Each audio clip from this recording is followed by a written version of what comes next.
Hello students, मैं चंद्र प्रकाश सोलंकी आपका apex classes के डिजिटल प्लेटफॉर्म पर हार्दिक स्वागत करता हूं। स्टूडेंट्स, लास्ट क्लास के अंदर हमने विचलन के बारे में बात की। प्रिज्म के थ्रू जब एक कोई प्रकाश या फिर प्रकाश किरण जब पार होती है तो किस तरीके से वो अपने मार्ग से भटक जाती है और कितना भटकती है, हमें विचलन कोण से प्राप्त होता मिलता है। जितना ज़्यादा विचलन कोण है उतनी ही ज़्यादा वो अपने वास्तविक दिशा से भटक जाती है। तो ये हमने लास्ट क्लास में ये हमने किया था। Delta plus A is equals to I1 plus I2, ये हमको एक एक्सप्रेशन व्यंजक हमें प्राप्त हुआ था। इससे रिलेटेड विचलन कोण प्लस प्रिज्म कोण जो होता है वो आपतन कोण प्लस निर्गत कोण के बराबर होता है। आज जो है हम इसी को आगे बढ़ाते हुए देखिए, हम जो है एक टेबल बनाते हैं, एक कह सकते हैं ग्राफ बनाएंगे। ये प्रैक्टिकल है, एक तरीके से समझ लीजिए। हमने ये कोण I1 जो है छोटे से बड़ा किया। पहले कोण कम था, फिर हमने बड़ा किया और बड़ा करते गए। तो इस तरीके से अगर मैं कोण I को बदलता हूँ तो विचलन कोण बदलेगा ही बदलेगा, क्योंकि यहाँ पर देखिए विचलन कोण निर्भर करता है कोण I पर। तो I1 में अगर कम ज़्यादा करता हूँ तो विचलन कोण भी कम ज़्यादा होता है। तो एक ग्राफ बनाएंगे विचलन कोण और आपतन कोण के मध्य, और उस ग्राफ से हमें क्या मिलता है वो हम देखेंगे। देखिए, ग्राफ के अंदर ये आप समझ लीजिए, खुद नहीं आपने प्रैक्टिकल किया है। जब आपने I1 छोटा लिया था तब डेल्टा क्या आया, नोट किया। जब I2 आपने बढ़ाया फिर डेल्टा क्या हुआ वो आपने दिया, नोट कर लिया। फिर इस तरीके से ऐसे बहुत से आपने प्रेक्षण लिए और प्रेक्षण लेकर एक ग्राफ बनाया, जो कि मैं आपके सामने बना रहा हूँ।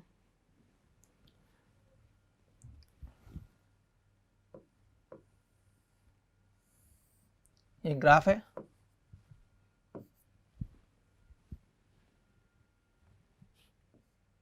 इधर देखिए। अगर यहाँ पर आप रख दीजिए विचलन डेल्टा, मैं यहाँ पर डेल्टा लिख सकता हूँ इसको।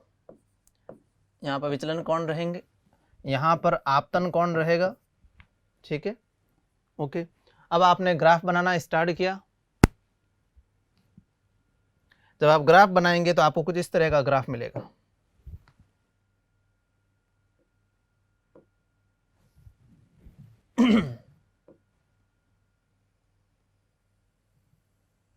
ये कुछ इस तरह का आपको ग्राफ मिला, ठीक है।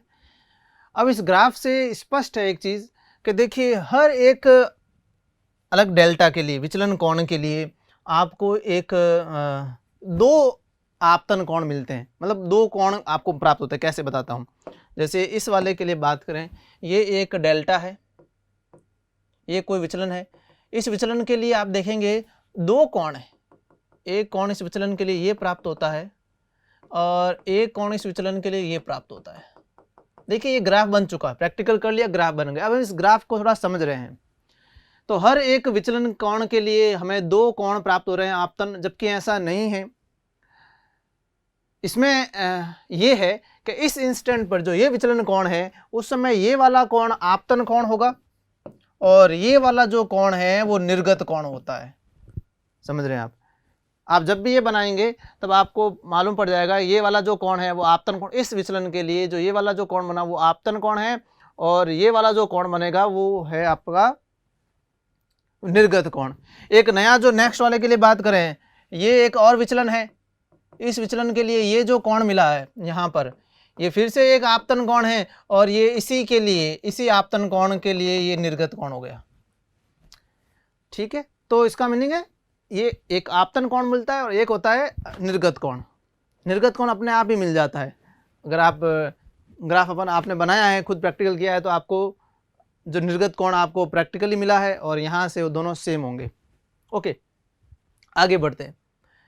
एक चीज़ आपने नोटिस की होगी इसके अंदर कि जैसे जैसे शुरुआत से अगर हम आपतन कोण बढ़ा रहे हैं उस हिसाब से जो है डेल्टा का मान जो है वो कम हो रहा है, विचलन जो है वो कम हो रहा है। खुद देख लीजिए आप, इस वाले आपतन कोण के लिए डेल्टा का मान ये रहा, फिर आपने आपतन कोण बढ़ाया तो इस वाले आपतन कोण के लिए डेल्टा का मान ये रहा। तो आप देख रहे हैं डेल्टा या फिर कह सकते हैं विचलन कोण जो है वो कम हो रहा है धीरे धीरे। इस वाले के लिए विचलन कोण ये रहा, इस वाले के लिए विचलन कोण ये रहा। निरंतर विचलन कोण कम हो रहा है।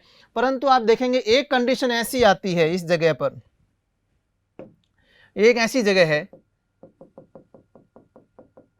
जहां पर विचलन कोण सबसे कम है, इससे कम विचलन कोण नहीं है। अगर आपने इस तरफ इस आपतन कोण से भी ज़्यादा अगर विचलन कोण आपतन कोण से भी ज़्यादा अगर अब आपने आपतन कोण करने की कोशिश की, उस केस में जब आप आपतन कोण और बढ़ाएंगे तो देखिए अब आपतन कोण और बढ़ाया आपने, विचलन कोण बढ़ा, फिर आपतन कोण और बढ़ाया, विचलन कोण बढ़ा, आपतन कोण और बढ़ाया, विचलन कोण बढ़ा।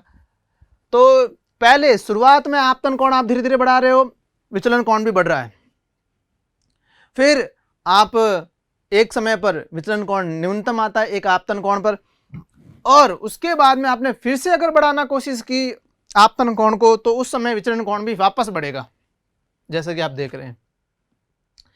तो इस कंडीशन में जो ये विचलन कोण मिला इसको हम बोलते हैं न्यूनतम विचलन। न्यूनतम विचलन जिसको आप डेल्टा एम बोल सकते हैं, ये है डेल्टा एम, न्यूनतम विचलन। इस केस में जो विचलन मिलता है वो न्यूनतम विचलन मिलता है।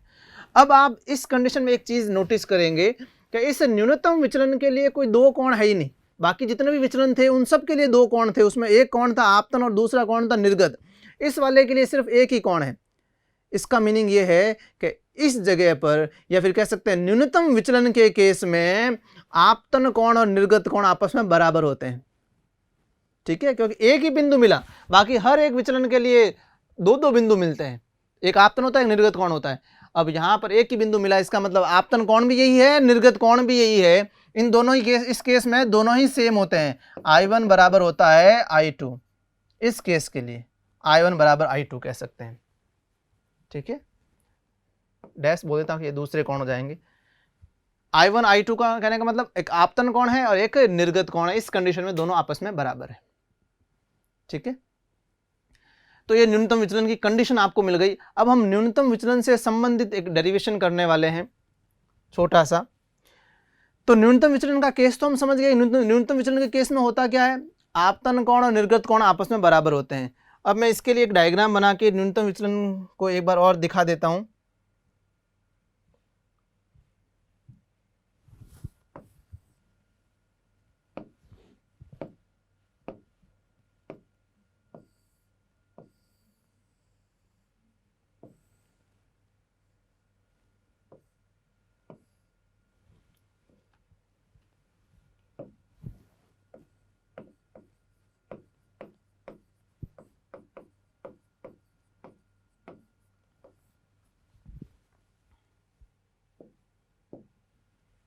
एक प्रकाश किरण है,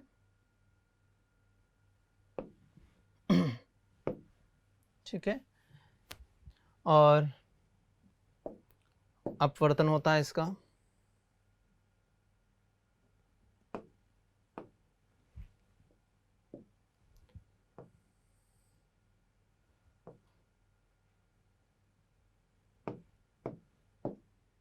ठीक है। वही वाले रहेंगे विलंब वगैरह, वो सारी चीज़ें वो की वही रहेगी इसमें भी। हाँ, अब इसमें देखिए डेविएशन देख लीजिए, डेविएशन कितना हुआ, विचलन कितना हुआ।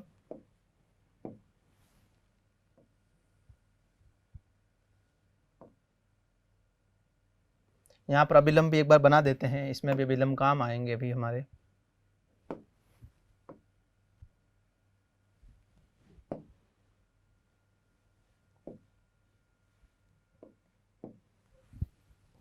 ये कुछ जिस तरीके से यहाँ पर अभिलंब बना दे,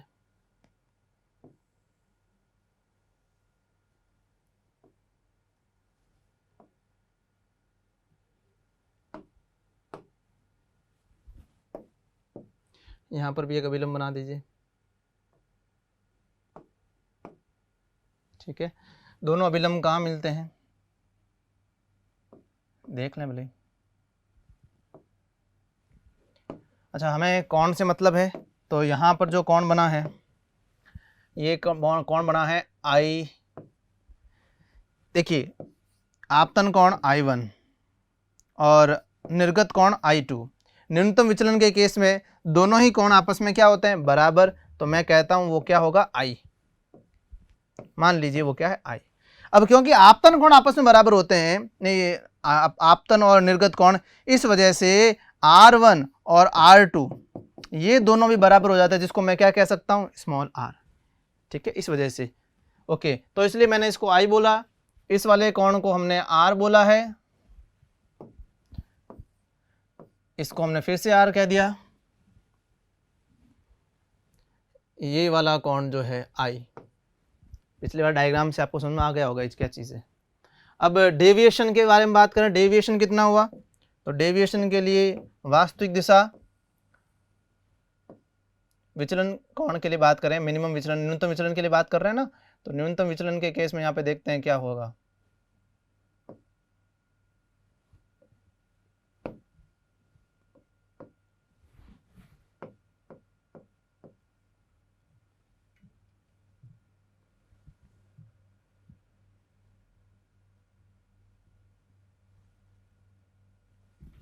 ये देखिए, ये वास्तविक दिशा, ये निर्गत दिशा। अब इन दोनों के बीच में जो कोण बन रहा है वो है डेल्टा मिनिमम, क्योंकि ये जो कंडीशन है वो डेल्टा मिनिमम की कंडीशन है। आर बराबर होना, आई बराबर होना, ये मिनिमम डेविएशन या न्यूनतम विचलन की कंडीशन है, इसलिए वहाँ पर होगा डेल्टा। तो ये न्यूनतम विचलन के केस में अपन ने एक डायग्राम बना दिया। अब हम जो है पुराने वाले डेरिवेशन से ही हम कुछ लेने वाले हैं। जैसे कि यहाँ पर आप देख रहे होंगे समीकरण 3 की बात करें, समीकरण 3 में क्या है, I R1 plus R2, I A is equals to R1 plus R2। तो हम यहाँ पर लिख देते हैं समीकरण 3 से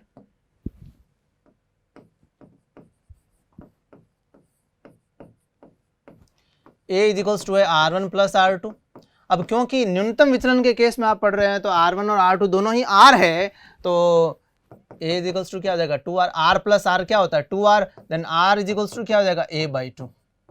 हमने R की वैल्यू निकालनी, इसी तरीके से हमें I की भी वैल्यू निकालनी, R और I। अभी स्नेल्स लॉ लगाएंगे, इसलिए R और I चाहिए हमें। हाँ, अब I के लिए देखिए, वहाँ पर देखिए delta plus A is equals to I1 plus I2, delta plus A is equals to I1 plus I2। इसको लेते हैं,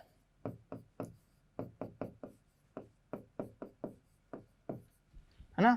अब I1 और I2 दोनों ही I होते हैं, I1 और I2 दोनों ही I, तो उस केस में यहाँ पर डेल्टा मिनिमम होता है, ठीक है। तो I क्या होता है 2I, और डेल्टा मिनिमम हो गया उस कंडीशन में। I इज इक्वल्स टू क्या हो गया 2 को नीचे भेज दीजिए, डेल्टा M प्लस A/2। ये देखिए I का भी मान मिल गया। अब स्नेल्स लॉ लगाएंगे,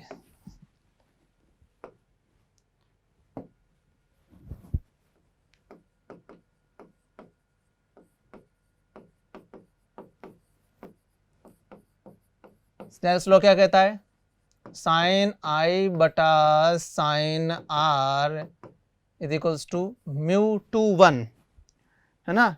इसका जो है, इस माध्यम का जो अपवर्तनांक हमने बोला था है म्यू, प्रिज्म का जो अपवर्तनांक है म्यू, तो 2 यही होगा। देखो इस अपवर्तन के लिए देखें μ2, तो दूसरा माध्यम जो है वो कौन है प्रिज्म, और प्रिज्म का अपवर्तनांक क्या है म्यू अपॉन μ1।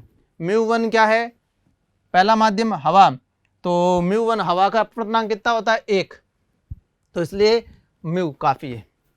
अब हमें I और R की यहाँ पर वैल्यू रखनी है, mu equals to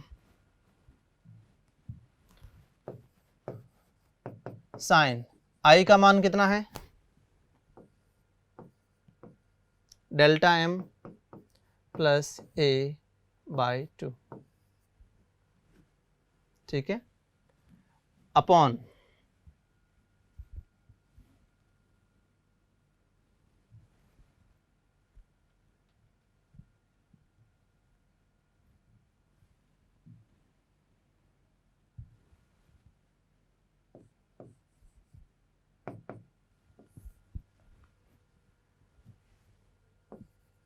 sign R कितना है A/2, ठीक है। ये हमने I और R की वैल्यू इसमें रख दी। अब अगर हम बात करें, एक कंडीशन लेनी पड़ेगी, एजम्पशन लेना पड़ेगा। एजम्पशन ये लेंगे कि हमारा जो I और R बहुत छोटा हो तब, अदरवाइज अपना ये फॉर्मूला है, ये भी अपना एक फॉर्मूला है, इस फॉर्मूले को भी यूज़ कर सकते हैं, ये भी यूज़ करने वाला फॉर्मूला है। आप कह सकते हैं डेरिवेशन एक जगह से यहीं तक खत्म होता है। अब नेक्स्ट तो एजम्पशन लेकर काम होगा। इस तरीके से हम प्रिज्म का अपवर्तनांक निकाल सकते हैं, उसके अंदर प्रिज्म कोण की बात कर सकते हैं, डेल्टा M निकाल सकते हैं। इस तरीके से हम इसमें से कोई भी चीज़ फाइंड कर सकते हैं। अब आप हमें एजम्पशन लेना पड़ता था कि हमें कभी कभी क्वेश्चंस जो है उस केस के लिए पूछ लेते तो हमारा थोड़ा फॉर्मूला थोड़ा इजी हो जाता है। तो अगर आई व आर बहुत छोटे हैं, या फिर कह सकते हैं प्रिज्म कौन बहुत छोटा है, प्रिज्म कौन छोटा हो ये बोल दे, या आई व आर छोटा हो ये बोल दे, मतलब आपतन और अपवर्तन कौन ये वाले कौन जो है वो अगर छोटे हैं, तब जो है उसके लिए अब हम एक नया फॉर्मूला, छोटा फॉर्मूला जो है आप कह सकते हैं यूज़ में लेंगे। तो यहाँ पर कंडीशन लिख दीजिए कब के लिए है, यदि आई व आर अति अल्प हो, या फिर कह सकते हो प्रिज्म कोण छोटा हो, मतलब 5 डिग्री से कम हो प्रिज्म कोण, तो उस कंडीशन की बात हम कर रहे हैं। उस कंडीशन में क्या होगा, जब आई व आर छोटा है, आई कौन ये, आर कौन ये आई छोटा मतलब ये बहुत छोटा है, आई छोटा है मतलब ये बहुत छोटा है, साइन के आगे उसका कोण बहुत छोटा है तो साइन थीटा थीटा ही हो जाता है, तो साइन और ये थीटा है ये बहुत छोटा है, तो फाइनली साइन थीटा थीटा के बराबर हो जाएगा। तो आप कह सकते हैं म्यू इज इक्वल्स टू ये delta M plus A by two upon A by two, ठीक है। नीचे भी तो ये बहुत छोटा है तो साइन थीटा अप्रोक्सीमेटली थीटा के इक्वल ही होता है, तो ए से ए कैंसिल है, mu is equals to delta M plus A upon A, cross multiply करें, वज्र गुणा करेंगे,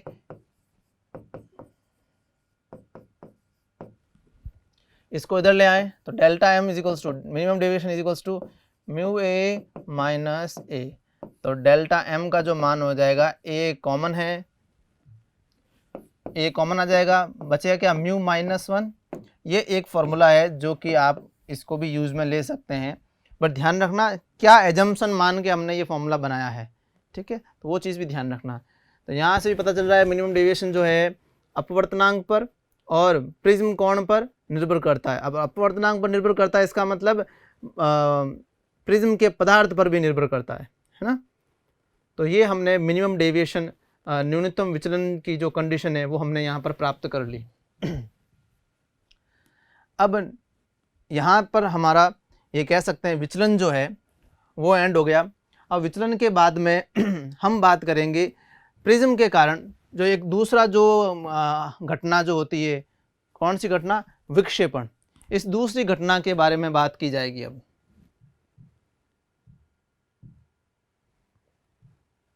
विक्षेपण के बारे में बात करेंगे। विक्षेपण, डिस्पर्जन।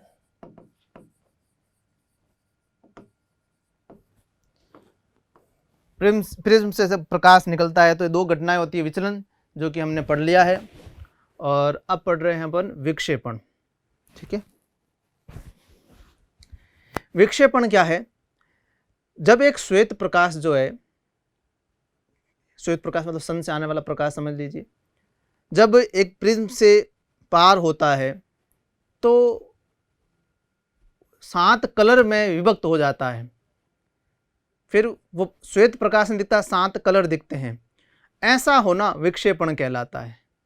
श्वेत प्रकाश का अपने अवयवी रंगों में विभक्त होने वाली घटना को, श्वेत प्रकाश द्वारा अपने अवयवी रंगों में विभक्त होने वाली घटना को क्या कहते हैं अपन, विक्षेपण। ओके, तो पहले तो हम एक डायग्राम बना के समझते हैं विक्षेपण कैसा दिखता है।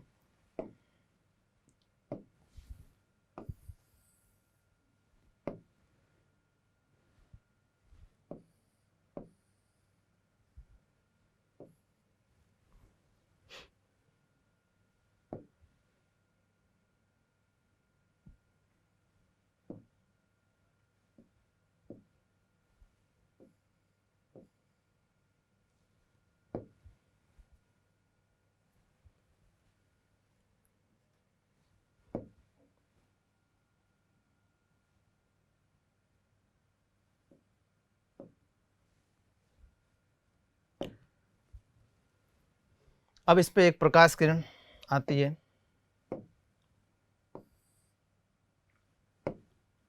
ये कोई श्वेत प्रकाश है, बनाने में काली बनाई है, सफ़ेद बनाएंगे दिखेगा ही नहीं। फिर ये कोई श्वेत प्रकाश यहाँ पर आ रहा है अब पहली बात तो हम ये देखेंगे कि प्रैक्टिकली हम क्या देख रहे हैं, उसके बाद में हर एक जो क्वेश्चन जो पुट हो रहा है हमारे मन में विक्षेपण से संबंधित उसकी हम बात करेंगे, है ना। तो सबसे पहले क्या दिखेगा, दिखता क्या है हम वो देखते हैं। एक श्वेत प्रकाश ऐसे आता है और फिर श्वेत प्रकाश नहीं दिखकर हमें 7 रंग दिखते हैं।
इस तरीके से ये हमें प्रैक्टिकली एक प्रिज्म को लाने पर, रखने पर इस तरीके से हमें ये ऐसा एक फिनोमिना, ऐसी एक घटना दिखाई देती है जिसे हम विक्षेपण कहते हैं। श्वेत प्रकाश का 7 रंगों में विभाजित होना, विभक्त होना, ये जो घटना है वो विक्षेपण है। आप देख रहे हैं इसमें ये 7 रंग है, अगर ढंग से देखें ये है वॉयलेट, इंडिगो, बैंगनी, जामुनी, ब्लू नीला, हरा, पीला, ऑरेंज और रेड, ये 7 रंग आपको दिखते हैं। ये प्रैक्टिकली देख लिया गया। अब हम बात करते हैं, सबसे पहले मन में यही आता है कि 7 रंग कहाँ से आ गए, कहाँ से एकदम से प्रकट हो गए। पहले तो श्वेत प्रकाश था, अब वही प्रकाश 7 रंगों में। तो पहली बात, 7 रंग कहाँ से आए? तो 7 रंग कहीं से नहीं आए, ये श्वेत प्रकाश है वो 7 रंगों से मिलकर ही बना होता है। इसीलिए हमें क्योंकि 7 रंगों का मिक्सचर होता है इसलिए सफ़ेद दिखाई देते हैं। अब जब वो सब अलग अलग हो गए तो हमें वो फिर सारे रंग अलग अलग दिखाई लगने लग गए। जैसे कि अगर मैं एक बात करूं, आप ड्राइंग के अंदर कोई भी एक कलर के ऊपर दूसरा कलर लगा दीजिए, आपको एक तीसरा कलर ही दिखेगा। 10 तरह के कलर लगा दीजिए एक ही लाइन के ऊपर अलग अलग प्रकार के, फिर एक नया कलर उभर के आता है, एक नया कलर दिखता है। यूँ नहीं कि पता चले कि 10 कलर नीचे है, ऐसा नहीं लगता। एक फिरकी होती है, उस पर अगर हम एक कागज़ चिपका के 7 कलर उस पर कर देते हैं, फिर उसको अगर घुमाते हो आप तो फिर वो एक ही कलर दिखाई देता है उसमें, है ना। 7 कलर दिखाई नहीं देते, वाइट दिखाई दे। अगर यही 7 कलर किए तो वाइट दिखाई देगा। तो यही तो इससे पता चलता है कि हाँ, एक कलर ऐसा है जिसके अंदर कई सारे कलर हो सकते हैं। फिर भी डाउट अगर हो कि कैसे पता इन वाइट के अंदर 7 कलर है ही है, तो इसके लिए एक एक्सपेरिमेंट और कर सकते हैं। उसके लिए हम क्या करेंगे, हम 2 प्रिज्म काम में लेंगे। हम इस तरीके से 2 प्रिज्म काम में लेते हैं। एक ये प्रिज्म हो गया, इस वाले प्रिज्म को थोड़ा उल्टा कर देंगे, ऐसे रख देंगे। अब जो है इसमें से प्रकाश आपतित होगा, एक प्रकाश इसमें से आपतित हुआ,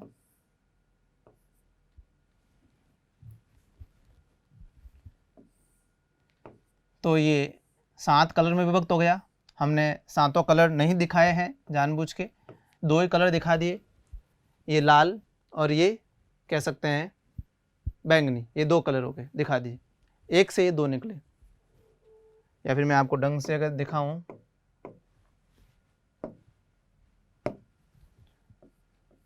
बाकी सारे कलर इनके बीच में है, और फिर ये यहाँ से होकर इस तरीके से इस पे गया। दूसरा जो कलर इसमें से निकल गया वो बैंगनी है, ठीक है, जामुनी कह सकते हैं, समझ लीजिए। इस तरीके से समझने के हिसाब से हम बना रहे हैं।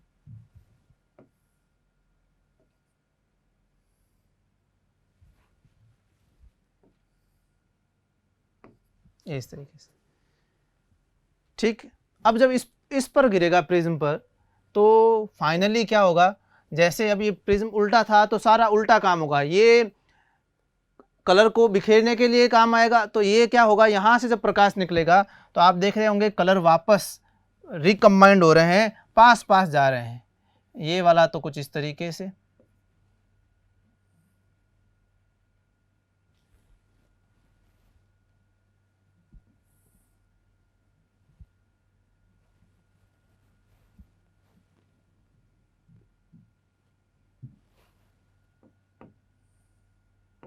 और यहाँ पर ये जो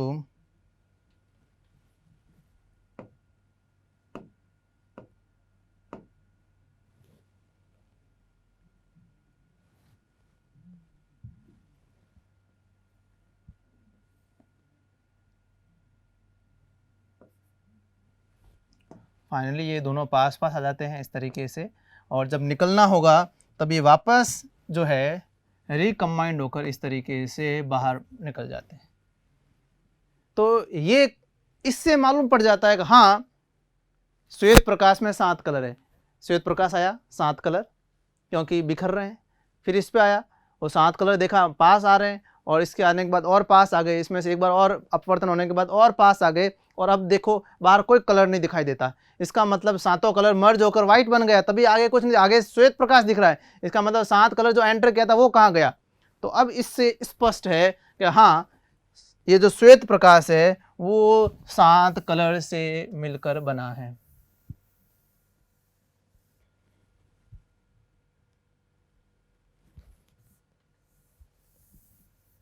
ठीक है, चलिए, तो पहला आंसर तो मिल गया कि श्वेत प्रकाश के अंदर 7 रंग होते हैं और फिर वो बिखर जाते हैं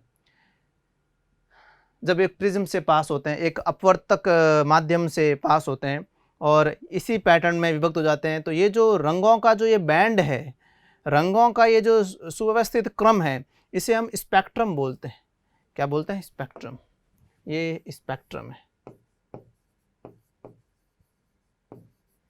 आप इसको श्वेत प्रकाश का स्पेक्ट्रम कह सकते हैं, कोई गलत बात नहीं है। अब ये जो स्पेक्ट्रम है, दूसरा जो दिमाग में ये आता है, चलो श्वेत प्रकाश में 7 रंग थे। अब दूसरा दिमाग में ये आता है, अच्छा 7 रंग थे तो यहाँ तक 7 रंग, तो ये अलग कैसे हुए, यहाँ पर अलग क्यों हुए? ये भी यहाँ पर भी श्वेत प्रकाश निकलता और यहाँ से भी निकल जाता श्वेत प्रकाश। अलग होने का फिर क्या कारण है? 7 रंगों को अलग क्यों होना पड़ा, बिछुड़ना क्यों पड़ा? तो आपको मैंने एक चीज़ पहले ही बताई थी कि जो μ2 बटा, मैंने आपको बताया था μ2 बटा μ1 जो होता है स्नेल्स लॉ से λ1 बटा λ2 के बराबर होता है। तो इससे ये पता चलता है कि जो अपवर्तनांक होता है किसी भी माध्यम का, वो उस पर आपतित होने वाले प्रकाश की तरंगदैर्ध्य पर भी निर्भर करता है। मतलब वस्तु एक है परंतु उसका अपवर्तनांक कहीं है, निर्भर करता है उस पर कौन से प्रकार का, कौन से तरंगदैर्ध्य उस पर क्या नाम है, प्रकाश का कौन सा तरंगदैर्ध्य उस पर आपतित हुआ है। फिक्स नहीं होता किसी का भी अपवर्तनांक, निर्भर करता है कौन सा तरंगदैर्ध्य उस पर वाली प्रकाश उस पर आई है। तो आपने देखा यहाँ पर श्वेत प्रकाश जो है वो 7 रंगों का मिक्सचर है और 7 रंगों तो देखो हर एक रंग अलग अलग रंग है, इसका मतलब हर एक की तरंगदैर्ध्य अलग अलग है, हर एक की तरंगदैर्ध्य अलग अलग होती है। अब सभी तरंगदैर्ध्य इस पर आपतित हुई, अब उनका अपवर्तन होना था। अपवर्तन होता है अपवर्तनांक की वजह से, अपवर्तनांक के हिसाब से। तो यहाँ पर सभी रंग अलग अलग रंग, सभी का लैम्डा अलग अलग, तो फिर इस प्रिज्म का अपवर्तनांक उन सभी के लिए क्या हो गया, अलग अलग। लाल के लिए इस प्रिज्म का अपवर्तनांक कुछ और है, बैंगनी के लिए इस प्रिज्म का अपवर्तनांक कुछ और है। तो फिर मुड़ना या मुड़ने का जो स्टाइल है, पैटर्न है, वो अपवर्तनांक के हिसाब से होता है। अपवर्तनांक कैसा है, कितना है, ज़्यादा है कम है, उस हिसाब से ज़्यादा मुड़ना कम मुड़ना होता है, ये आपको मालूम है। तो सबके लिए अपवर्तनांक अलग अलग, तो इसका मतलब सब अलग अलग हिसाब से मुड़ेंगे, सब एक तरह से नहीं मुड़ेंगे। 7 आई थी एक के ऊपर एक, परंतु अब जब प्रिज्म से पास होगी तो सबके लिए अपवर्तनांक, उस प्रिज्म का अपवर्तनांक अलग अलग है, सबके लिए अलग अलग है, क्योंकि सबकी तरंगदैर्ध्य अलग अलग है। तो सब अपने अपने तरंगदैर्ध्य के हिसाब से, इसका अपवर्तनांक कुछ और होगा तो सबका अपवर्तनांक अलग अलग है, अलग अलग अपवर्तनांक के हिसाब से सब अपने अपने हिसाब से मुड़ जाएगी। जिसका अपवर्तनांक ज़्यादा वो ज़्यादा मुड़ जाएगी, कम वो कम मुड़ेगी। अब सबका मुड़ना अलग अलग हो गया, कोई ज़्यादा मुड़ रही है, कोई कम मुड़ रही है, तो अब सब दिखने लग गई, क्योंकि अब सब एक के ऊपर एक नहीं है ताकि श्वेत दिखाई देवे, अब सब अलग अलग है। आपको मैं बात बता दूं, जैसे कि मान लीजिए एक सीधी लाइन बॉयज़ की या फिर कैसे कह सकते हैं सोल्जर्स की लाइन है, सीधी लाइन है और आप उसके एकदम लाइन के आगे खड़े हैं एकदम सामने, तो आपको पहला ही आदमी दिखाई देता है, पहला ही सोल्जर दिखाई देगा, बाकी वाले नहीं दिखाई देते क्योंकि वो उस सब के पीछे छुप जाते हैं एक तरीके से। जब मार्च हो रहा हो, आप आगे खड़े हैं तो ऐसा ही लग रहा है कोई एक सोल्जर ही आ रहा है। बट मान लीजिए अगर कोई मुड़ना हुआ, तो अगर वो मुड़ेगा, वो अगर वो लाइन अगर मुड़ती है तो आप सब पीछे वाले सोल्जर्स को देख लेते हैं। या फिर वो ढंग से नहीं मार्च कर रहे होते हैं, तो ढंग से मार्च नहीं कर रहे होते, जो इधर से उधर हो रहा है तो पीछे वाले दिख रहेंगे, फिर दिखेंगे, क्योंकि सब अलग अलग हो रहे हैं, विचलित हो रहे हैं, सब एक जैसे या एक के पीछे एक नहीं चल रहे, तो सेम फिर दिखने लग जाएंगे। तो सेम यहाँ पर जब तक 7 थे तब तक श्वेत था, अब क्योंकि सबके लिए अपवर्तनांक अलग अलग है तो सब अलग अलग हो गए, लाल इधर अलग ही हो गया तो अब वो लाल ही दिखाई देगा, क्योंकि उसके ऊपर वो श्वेत कब दिखाई देगा, जब उसके ऊपर बाकी वाले 6 कलर हो, है ना। तो इस वजह से ये कलरफुल दिखाई देता है, क्योंकि अब सब कलर अलग अलग हो गए, अलग अलग हो गए तो हमें सारे कलर दिखाई देते हैं, श्वेत नहीं दिखाई देता, क्योंकि 7 कलर का मिक्सचर नहीं है सबके पास, सब अलग अलग है। यहाँ पर लाल है तो लाल ही है। यहाँ पर अंदर तो बैंड थोड़ा सा बड़ा ही संकुचित या छोटा या फिर कह सकते हैं नैरो बैंड होता है, संकीर्ण बैंड होता है ये वाला, बट ये वाला बैंड हम अच्छे से देख सकते हैं, ये वाला कलर, यहाँ वाले कलर, क्योंकि यहाँ पर अपवर्तन हुआ, यहाँ पर एक बार और अपवर्तन होने से और ज़्यादा विक्षेपित हुए, और ज़्यादा दूर दूर हुए, ज़्यादा और दूर दूर होंगे तो हम और स्पष्ट रूप से सारे कलर देख सकेंगे। तो यहाँ पर हम और बढ़िया ढंग से कलर देख पा रहे हैं, क्योंकि और थोड़ा, और वैसे ये 7 कलर नहीं है, ये पूरा का पूरा कलर का एक बैंड है। ये बात मैं आपको बता दूँ, 7 तो ये जो भिन्न भिन्न जो बाकी ये वॉयलेट है, थोड़ा सा कम वॉयलेट, ये पूरा का पूरा एक बैंड होता है। इस तरीके से सिर्फ 7 इस तरीके से रेखाओं की तरह प्रकाश नहीं निकलता, एक पूरा का पूरा बैंड है, यहाँ पूरा का पूरा कलर होता है, ये पूरा का पूरा कलर से भरा होता है, ये पूरा का पूरा। है ना। वॉयलेट है तो थोड़ा हल्का वॉयलेट, फिर इंडिगो, फिर हल्का इंडिगो, इस तरीके से पूरा का पूरा फिल रहते हैं। बस अब जो मेन जो कलर है वो मैंने आपको यहाँ पर दिखाए हैं, बताए हैं। इसको विबग्योर से भी याद रखते हैं हम, है ना। और एक बात और ध्यान रखना, ये विबग्योर के अंदर जो विबग्योर है,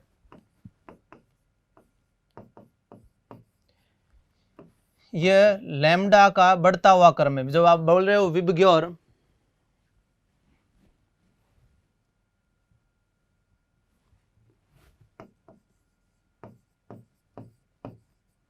ये लैम्डा का बढ़ता हुआ क्रम है।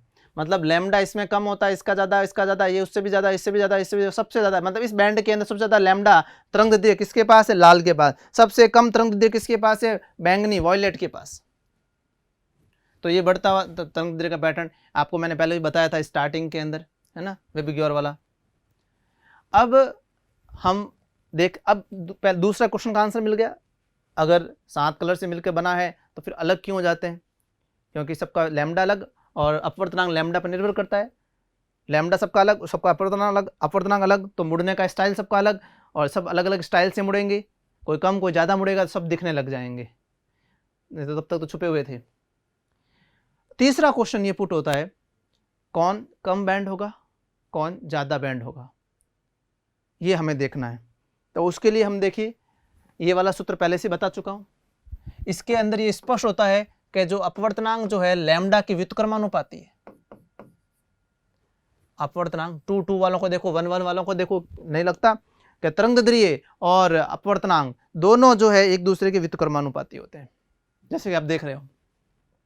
अब जब ये दोनों एक दूसरे के व्युत्क्रमानुपाती है, इसका मतलब अपवर्तनांक ज्यादा किसका? जिसका तरंगदैर्घ्य सबसे कम हो। तो देखिए, अब मैं लाल और बैंगनी के लिए बात करूं तो तरंगदैर्घ्य सबसे ज्यादा किसका है? लाल का। मतलब आप कह सकते हैं इस केस में म्यू आर, पहले तो लैम्डा देख लेते हैं, लैम्डा आर बड़ा है लैम्डा वी से। लाल का तरंगदैर्घ्य बैंगनी से ज़्यादा है, तो इस वाले नियम के हिसाब से कौन ज़्यादा हो जाएगा? जिसका आर ज़्यादा उसका लैम्डा, जिसका लैम्डा ज़्यादा उसका म्यू कम। तो आप कह सकते हैं जो है अपवर्तनांक जो है वो बैंगनी का ज़्यादा होगा और लाल का क्या होगा? कम। बैंगनी का ज़्यादा होगा क्योंकि लाल का तरंगदैर्घ्य ज़्यादा है, इसका तरंगदैर्घ्य ज़्यादा, उसका अपवर्तनांक कम। ठीक है, अब आपने ये फॉर्मूला देखा ही है, ये देखिए, देखो delta is equals to mu minus 1 into A. तो आप देखिए ये वाला फॉर्मूला याद रखिएगा, del is equals to mu minus 1 A. इससे क्या स्पष्ट होता है? मिनिमम के लिए है, बट आप डेल्टा के लिए यूज में ले सकते हैं कभी भी ये फॉर्मूला। अगर ये म्यू बढ़ जाएगा, अपवर्तनांक बढ़ जाएगा, तो आप देखिए डेल्टा का मान भी तो बढ़ेगा। म्यू 10 है, 10 माइनस 1, ये तो कभी चेंज होता नहीं एक प्रिज्म के लिए। जो प्रिज्म एंगल पहले कोई प्रिज्म बन चुका है तो उसका एंगल फिक्स। फिर म्यू अगर मान लीजिए, देखिए मैंने कहा 10 तो 9 ये हो गया, मैंने कहा ये 20 तो 19 ये हो गया। तो मतलब आप देख रहे हो कि लैम्डा म्यू बढ़ने के साथ साथ डेल्टा भी बढ़ता है, ये समानुपाती है कह सकते हैं। जिसका म्यू ज़्यादा उसका डेल्टा भी ज़्यादा। तो फाइनली आप कह सकते हैं जिसका म्यू ज़्यादा उसका डेल्टा भी ज़्यादा। तो देखिए डेल्टा किसका ज़्यादा है? बैंगनी का, लाल का कम। अब क्योंकि लाल सबसे कम, सबसे ज़्यादा तरंगदैर्घ्य सबसे, यहाँ पर म्यू आर हो जाएगा, लैम्डा वी और यहाँ पर म्यू आर। ओके, ठीक। यहाँ पर आर का जो विचलन है, विचलन कोण है वो सबसे कम है, ये हमें मिल गया। हमने ये डेरिवेशन एक तरीके से कह सकते हैं हमने छोटा सा समझ लिया। बैंगनी सबसे कम, ठीक है, बैंगनी का विचलन सबसे ज़्यादा, सॉरी, और आर का क्या होगा? सबसे कम विचलन हो गया। तो आप खुद देख सकते हैं आर का विचलन हुआ सबसे कम और बैंगनी का जो विचलन हुआ वो सबसे ज़्यादा हुआ है। यहाँ से डायग्राम से स्पष्ट है एकदम, ठीक है। तो इसलिए आर को कम विचलित, आर कम विचलित और वी सबसे ज़्यादा विचलित हुआ। अब हम बात करते हैं एक नेक्स्ट टॉपिक जो है कोणीय विक्षेपण।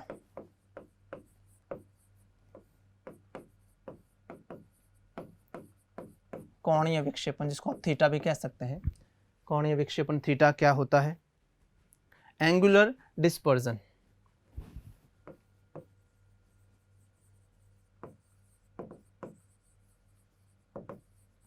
Angular dispersion.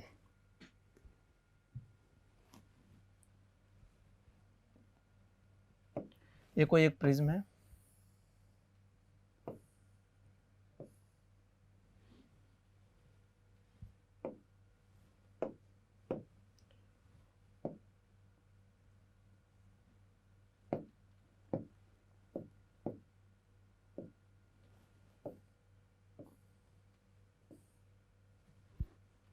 एक प्रकाश किरण इस पर आ रही है, इस तरीके से आपतित हो रही है, श्वेत प्रकाश कह सकते हैं। अब ये किस तरीके से जाएगा वो हमको मालूम है।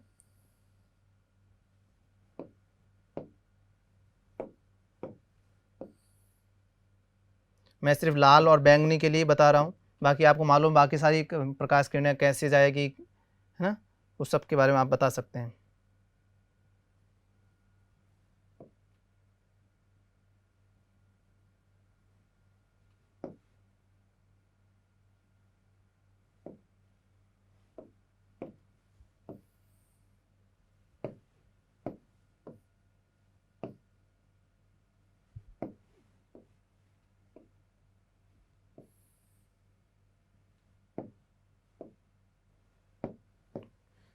तो लाल और बैंगनी के लिए देखिए हमने डायग्राम बना रखा है, बना दिया है।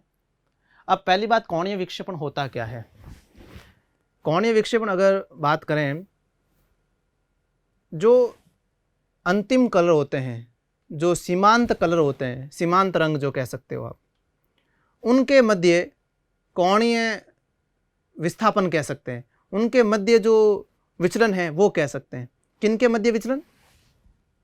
सीमांत कलर। हमने जो बनाए वो सीमांत कलर ही बनाए हैं, है ना। जो लास्ट कलर है कह सकते हैं कॉर्नर वाले कलर, कॉर्नर वाले रंग लाल और बैंगनी, उनके मध्य कितना कोणीय विचलन है, उनके मध्य जितना कोणीय विचलन होता है उसे हम कोणीय विक्षेपण कहते हैं। इन दोनों के मध्य एक तो विचलन हमने पढ़ा था, वो विचलन तो क्या था? श्वेत प्रकाश जो है उसका किसी के भी साथ, किसी भी जो अब निर्गत प्रकाश है उसके साथ, किसी भी साथ निर्गत प्रकाश के साथ जो कोण है वो है विचलन। और यहाँ पर किसके साथ बना कोण? निर्गत प्रकाश। कौन सी निर्गत प्रकाश में? कौन से रंग के बीच में? लाल और बैंगनी के बीच में। निर्गत प्रकाश में लाल और बैंगनी के बीच में जितना कोण होता है उसे हम क्या बोलते हैं? कोणीय विक्षेपण। अब देखते हैं कितना कोण बनता है इसमें, इस केस में। तो इसको देखिए पीछे की तरफ बढ़ाएंगे अपन। जब आप इसको पीछे की तरफ बढ़ाओगे, क्योंकि अपन को चाहिए इन दोनों के मध्य कोण, लाल और बैंगनी के मध्य अगर आपको कोण चाहिए तो इन दोनों को पीछे बढ़ाएं अपन। तो जैसे ये पीछे बढ़ गया, इसको भी पीछे बढ़ा दें आप।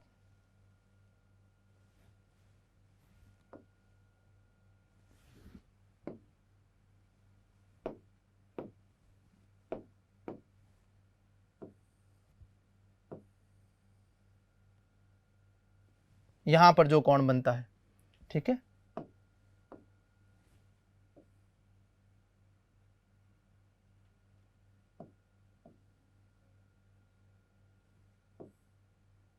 इनको पीछे बढ़ा दें आप। पीछे बढ़ाने पर ये देखिए यहाँ पर ये कोण बना है, ये वाला कोण, इसे हम बोलते हैं थीटा। ये वाला जो कोण है उस कोण को हमने कहा, ये वाला कोण कितना है? थीटा। परिभाषा के अनुसार यही तो कोणीय विचलन है ना, अंतिम रंगों के बीच में बना कोण। ठीक। अब वैसे अंतिम रंगों के बीच में बना कोण कोणीय विक्षेपण है, जब तक नहीं बोले तब तक यही परिभाषा है। परंतु आपको कोणीय विक्षेपण किसी भी दो रंगों के बीच में निकालने को बोल सकता है। तो इसका मतलब है जिन दो रंगों के बीच में कोणीय विक्षेपण निकालने को बोला, उन दो रंगों के बीच में कोण, वो कोणीय विक्षेपण हो जाएगा। तो आपको क्वेश्चन में जरूरी नहीं है कि इन्हीं दो रंगों के बीच में पूछे, किन्हीं भी दो रंगों के बीच में पूछ सकता है। अभी हम तो इनके लिए निकाल रहे हैं और आपको किसी भी दो रंग के लिए पूछ सकता है। अब क्या होता है कोणीय विक्षेपण का मान, उसके लिए देखिए मैं जो है आपतित प्रकाश की जो दिशा है वो बना देता हूँ। ये आपतित प्रकाश की जो दिशा है, इस तरीके से, ठीक है। अब इस आपतित प्रकाश की दिशा का इस निर्गत लाल रंग के साथ बना कोण,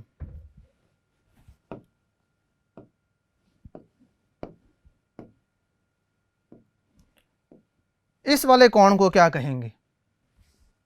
इस वाले कोण को, ये वाला कोण आपतित किरण की दिशा और निर्गत किरण की दिशा के मध्य कोण होता है विचलन कोण। आपतित किरण की दिशा और निर्गत किरण की दिशा, बट ये लाल रंग के लिए है तो ये लाल का विचलन कोण हो गया, डेल्टा आर बोलेंगे इसको। लाल रंग के रहे ना, लाल रंग के प्रकाश के लिए है ना, तो उसके लिए डेल्टा आर हो गया। अब ये वाला देखिए, ये आपतन कोण, आपतित किरण की दिशा और ये निर्गत किरण की दिशा, इनके बीच में जो बना कोण है ये वाला कोण, ये वाला कोण क्या कहलाएगा? कोण डेल्टा वी, क्योंकि है तो विचलन कोण, आपतित किरण और निर्गत किरण की दिशा के मध्य बनने वाला कोण विचलन कोण, परंतु किसका? बैंगनी के साथ है तो इसलिए वी लिख दिया, लैम्डा वी। अब थोड़ा सा डायग्राम में ट्राइंगल छोटा है, जिस ट्राइंगल को मैं दिखाने की कोशिश कर रहा हूँ, बताऊंगा आपको, वो बहुत छोटा है, थोड़ा ढंग से समझिएगा। ट्राइंगल ये वाला है, इस वाले त्रिभुज को देखना है आपको, ये वाला त्रिभुज जो बहुत छोटा त्रिभुज है, इस वाले त्रिभुज को देखिए। इस वाले त्रिभुज को देखने से पहले आप देखें ये वाला कोण डेल्टा आर है, तो ये वाला कोण कितना है त्रिभुज के अंदर? बहुत छोटा कोण है ये वाला कोण। तो आप देखेंगे ये और ये प्रकाश किरण एक दूसरे को इंटरसेक्ट कर रही है। मैं ढंग से आपको यह दिखा देता हूं, एक प्रकाश यूं है, एक लाल वाला इस तरीके से है, ठीक है, और ये आपतित किरण की दिशा है। ये वाला जो कोण है वो डेल्टा आर बोला हमने, ये वाला जो कोण है वो डेल्टा वी बोला, और इस कोण को हमने कहा ये वाला कोण है थीटा। समझिए आप? तो मैं ये कहना चाह रहा हूं ये वाला कोण कितना होगा? डेल्टा आर ही होगा। क्यों? कैसा है? सीधे साधे कोण नहीं हुए? ठीक है। अब इस वाले त्रिभुज को देखने की कोशिश कीजिए। इस वाले त्रिभुज के अंदर ये जो है वो बहिष्कोण है, एक भुजा को आगे बढ़ाया, दूसरी भुजा के साथ बना कोण, इस वाले त्रिभुज में ये बहिष्कोण है। और जो बहिष्कोण जो होता है वो किसके बराबर होता है? अंतराभिमुख अंतः कोणों के योग के बराबर होता है। तो ये जो बहिष्कोण है वो इसके और इसके योग के बराबर होगा, इसके और इसके योग के बराबर होगा। तो कर लीजिए इन दोनों का योग, मतलब डेल्टा वी बराबर, यहां से क्या स्पष्ट हो रहा है? डेल्टा वी बराबर क्या होगा? Delta R plus theta. तो इससे पता चल गया डेल्टा वी बराबर डेल्टा आर प्लस थीटा, हमें यहां से मिल गया। तो थीटा इज इक्वल्स टू क्या हो गया? Delta V minus delta R. देखिए, तो कोणीय विक्षेपण जो है, अगर हम बात करें इसकी दूसरी परिभाषा की, दूसरी परिभाषा ये हो गई, जिन दो कलर के बीच का कोणीय विक्षेपण निकालना है उन दोनों रंगों के विचलन कोण का अंतर, या फिर कह सकते हैं दो रंगों के प्रकाश के विचलन कोण के अंतर को ही कोणीय विक्षेपण कहते हैं। अब ये जिस रंग के लिए अपन को पूछ ले, मान लो अपन को पीले और बैंगनी के लिए पूछ ले, तो delta V minus delta Y पीले के लिए हो गया। समझ गए? जिस भी कलर के लिए पूछें उस दो कलर के विचलन कोणों का अंतर ले लेंगे, उनके विचलन कोणों का अंतर ही थीटा आ गया। तो एक दूसरी परिभाषा बन गई, विचलन कोण का अंतर दो रंगों के, उन दोनों रंगों का कोणीय विक्षेपण कहलाता है। इसका अगर दूसरा फॉर्म देखें तो हमें मालूम है बच्चों, डेल्टा इज इक्वल्स टू क्या होता है? ए म्यू माइनस वन, या म्यू माइनस वन इंटू ए। ठीक है, तो डेल्टा वी बराबर क्या हो जाएगा? ए म्यू वी माइनस वन, और डेल्टा आर बराबर क्या हो जाएगा? ए म्यू आर माइनस वन। न्यूनतम के लिए इसके लिए चलेगा, न्यूनतम के लिए बात हो रही है लगभग सारी। तो ये डेल्टा वी के केस में ये चेंज हो जाएगा, डेल्टा आर के केस में ये चेंज हो जाएगा। फॉर्मूला तो है ना, तो उसमें यही चेंज हो सकता है, ये तो फिक्स रहता है ना। अब आप इसका मान इसमें रख दीजिए, theta is equals to A mu V minus one minus A mu R minus one. Open कर देंगे, A mu V minus A mu R minus minus plus A से ए देखिए कैंसिल हो गया, ए वापस कॉमन आ गया, A mu V minus mu R. तो ये दूसरा जो फॉर्मूला है जो कि अपवर्तनांक के पदों में है। अगर आपको अपवर्तनांक दे रखा है दो रंगों का, तो आप इस तरीके से कोणीय विक्षेपण निकाल सकते हैं, और आपको उन दो रंगों का विचलन कोण दे रखा है तो आप फिर उसका कोणीय विक्षेपण इस तरीके से निकाल सकते हैं। तो कोणीय विक्षेपण दोनों परिभाषा आपको ध्यान रखनी है। ठीक है, तो ये अपन ने आज न्यूनतम विचलन के बारे में पढ़ा है, ग्राफ के बारे में, और ये उससे संबंधित जो है फॉर्मूला और विक्षेपण। कल हम विक्षेपण को और आगे बढ़ाते हुए पढ़ेंगे। Thank you. सब्सक्राइब करें हमारा apex classes edutech YouTube channel, साथ ही बेल आइकन को क्लिक करना बिल्कुल ना भूलें ताकि आगे आने वाले सभी यूट्यूब वीडियोस की अपडेटेड नोटिफिकेशंस सबसे पहले आपको मिले। Apex classes edutech, subscribe now.